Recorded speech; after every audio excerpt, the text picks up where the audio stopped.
Diqqat qiling. O'zbekistonda oylik va ish haqqi oladigan fuqarolarga tezkor xabar. O'zbekistonda o'rtacha oylik ish haqqi 6 million 376 ming so'mni tashkil etdi. Assalomu alaykum, hurmatli tomoshabinlar. So'nggi yangiliklarni o'tkazib yubormaslik uchun hoziroq like tugmachasini bosib qo'yishni unutmang.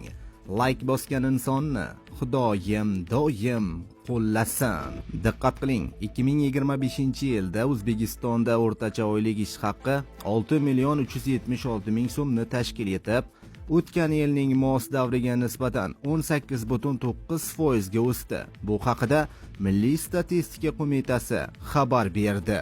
Hududlar kesimida ish haqqining eng yuqori miqdori Toshkent shahrida 10 million 773 ming so'm. Ish haqqining eng past miqdori esa Qashqadaryoda 4 million 476 ming so'mni tashkil etgan, deyiladi xabarda.